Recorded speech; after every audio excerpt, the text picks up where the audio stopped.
There's a phenomenon going on in our culture and our society today, these days, and it's fairly new. It's only about, I would say, 10 years old at the most, probably a little bit less than that. But it's becoming a very, very popular way of discussing adverse situations, what adverse situations do, how people respond to them, how they talk, the language that they use, and the decisions they make when they find themselves in these adverse situations. And what I'm really talking about is the language that people are using today when they're finding themselves in a difficult situation and they find themselves feeling triggered by this adverse situation. So it's becoming more and more popular. This was language that was not used more than 10 years ago, but it's prominently used today. And I think it's very important that we just unpack what's being said in those kinds of situations. And I think we need to look at it from a biblical point of view, which will be extremely helpful to Christians. Because the way these situations are being understood, described, and illustrated are very misleading and very wrong and very destructive, as a matter of fact. So let's give an example here, and we'll unpack this in this video and the next couple of videos. All right, so let's take an example of a young lady who happens to be a liberal, politically speaking, and she's in a lecture hall where a professor is preaching, or teaching, I should say. And this professor happens to be a conservative politically, where she happens to be liberal. And this lady is a staunch liberal. She's very, very liberal, adamantly so, stubbornly so, staunchly so, and very verbally so, if I can put it in that way. We're seeing more and more of these people in social media, but we're putting her in this classroom. And the professor is a conservative who feels strongly about his conservative political views. And so in this situation, there's always a situation that happens. And in this situation, she happens to find herself in this particular lecture. And this professor, who's conservative, is espousing conservative, right-wing sorts of political ideas. Well, the lady is sitting there in the lecture, and she's getting really annoyed. She's getting really angry. She's getting really anxious. She's getting really frustrated. And it is beginning to seep out. She's beginning to get nervous. She's shaking, getting nervous. She is just coming apart. And she has one of two options. Sometimes we see in social media situations, she and maybe others around who are agreeing with her might stand up and start attacking the professor who's espousing, or guest lecturer it might be. We see that oftentimes. And oftentimes when you see these YouTube videos, for example, they stand up and they're mean, they're rude, they're unkind, they're disrespectful, they're angry, they're rageful, they're name-calling, just all kinds of things seem to, if they choose to stand up and address this professor, they may interrupt the professor, or it may be their time to speak, but when they do, oftentimes they're very disrespectful, rude, and angry, and agitated. That's one thing that they could do. Or they may just say, I can't stand here anymore. He's triggering me, and I've got to get up and I've got to leave. And they'll pick up their stuff and walk out the back door because they're being triggered. The lecture is the cause of their anxiety, their anger, their frustration, and they have no way of maybe expressing it, or they don't want to, and they just up and leave, because that's the second solution. One is I can attack the professor, or I can simply choose to leave. Okay? Now, what's going on there is this lady, fundamentally, this is what's going on. She's got strong beliefs that are being opposed by the professor. And she's feeling triggered. That means that she's being provoked to anger and annoyance and things like that. But this particular lady is making a very big mistake, which is oftentimes, not always, but oftentimes made in these situations where one is being triggered. And the mistake is this. They're saying this professor is making me feel triggered. Therefore, they are the cause of my anxiety, my frustration, my fear, anxiety, my annoyance, and I'm really, really, really upset. And this professor is the cause of why I am so frustrated and angry and upset and anxious and so forth and so on. Now, if the professor and his teaching is the cause of her anger, frustration, annoyance, and so forth, and her melting down, for example, then she's got two solutions. She's going to either stay there, three solutions. She can stay and keep listening and basically emotionally melt down, or she can stand up and attack the professor because he's the cause of this annoyance and frustration, anger. Or she can flee out the back door because if she can get away, then she'll probably calm down and get away from the cause of her frustration, anger, and annoyance. But something is fundamentally wrong with what she's thinking and how she's acting and how she's behaving and describing what's happening. How do we address this from a Christian point of view? Well, let's just say that this young lady is a Christian. She's a born-again Christian. She knows the Lord, and she's put her faith and trust in Him. She's baptized by the Holy Spirit. So as a Christian, the Bible would want her to understand that this situation that she's in, this adverse, difficult situation that she's in, is called what the Bible calls a trial. It's caused by a trial. And when we look at the Bible in the matter of trials, we find out that trials, adverse situations, are very common.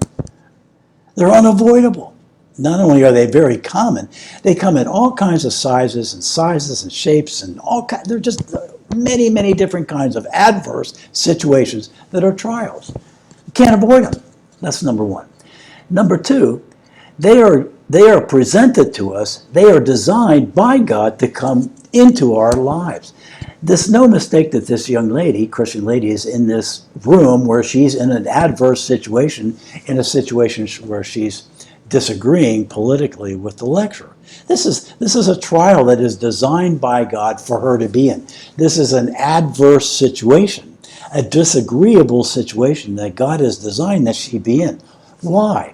Because God is saying, or God does say in James, for example, if we want to look at this biblically, consider it pure joy, my brothers, when you face trials of many kinds, because you know that the testing of your faith develops perseverance.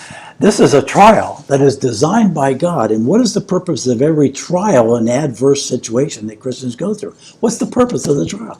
Every single trial serves one purpose, and that is in my heart to draw near to God. It's a testing of my faith in God. And so I want to draw near to God. She should be prayerful and drawing near to God in that lecture hall. Now, God makes a wonderful promise to her. If she draws near to God in her heart in the gospel, God promises to draw near to her and give her characteristics and qualities like love and patience and kindness and endurance and respect. That's what God wants to do. She's in an adverse situation designed by God to get her to draw near to God. And if she chooses to draw near to God, as this passage says and many other passages say she should do, when she draws near to God, God will draw near to her and He will give her gifts, like it says here. It's a testing of her faith develops perseverance, endurance. Well, you know what? This is an adverse situation here. And she feels like fleeing out the back floor, but that would be disrespectful probably. So she's going to pray, and if she prays, God will draw near to her and give her perseverance. What does that mean? God's going to help her to sit in that chair and be patient and persevere and endure until the lecture is over, where she can get up respectfully and leave the classroom in a respectful way, in a kind way, in a loving way.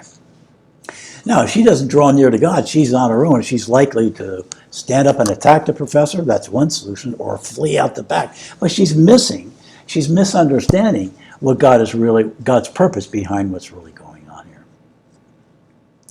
But oftentimes, very often, what she's saying is, I'm being triggered, and the professor is the cause of my anxiety and my anger and my frustration.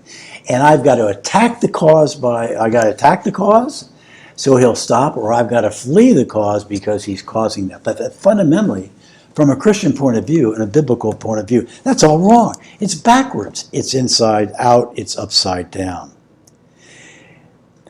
if that woman is a Christian, and undoubtedly there are Christians in that auditorium who may be liberal, who would be disagreeing with that professor, but the Lord wants that person to go through this trial and adverse situation with all, it says here, consider it pure joy when you face various trials. We can have joy in these adverse situations because when we draw near to God, we understand that He has a purpose and a design and a plan for me being there, and that is to draw near to Him. And when I do, He's going to display the power of the gospel in me for me to be able to endure that disagreeable, adverse lecture. And if I have an opportunity to raise my hand, to dialogue with that professor and disagree with him, I will patiently wait until it's my turn. And when it's my turn, I will stand up and I will respectfully address and disagree with him in a kind and respectful way. And that's what a good Christian, a Christian who would understand. She's in an adverse situation. God has designed this. I'm here for a purpose. I'm supposed to draw near to God. He will draw near to me, and at the end, I'll walk out patiently and respectfully, or perhaps I'll be able to raise my hand and address my disagreement with him lovingly, kindly, and with respect. But our culture is not understanding the things, obviously, that the scriptures are talking about. We know them to be a trial. The non-Christians do not understand these trials as we do from a biblical perspective. The non-Christian is blaming the professor for the anger and the annoyance and the frustration. The Christian understands that it may be wrong what he's saying and what he's doing, but my reaction to what he is saying is my responsibility. The non-Christian says he's the cause of my anger. The Christian says, no, my anger is caused because I'm not drawing near to God. And when I did draw near to God, and when I did pray and continue to draw near, God lowered my level anger down and replaced it with love. Wow, isn't that great? The non-Christian has no idea what's going on and is handling it very, very badly, very, very immaturely, very, very ignorantly, and very, very destructively as well. The Christian, though, again, knows it to be a trial. The purpose of the trial is to draw near to God. If I draw near to God, He will draw near to me in this adverse situation, and He will help me to endure. He will help me to persevere, and He will help me to respond to this professor in this class in a mature Christian way that honors God and would be beneficial and constructive instead of destructive. Okay? Different way, two extremely different ways of looking about adverse situations. But I think there's a fundamental difference between the way non-Christians are going to look at it, describe it, react to it, as opposed to how a Christian would look at it, think about it, respond to it, and behave in it. Okay? There's more to be said about these situations where people are being triggered. But this one is trigger number 1 video. In the second video, we'll look at some other things that we need to learn about when we're being triggered and what God would want us to learn as we find ourselves in that situation.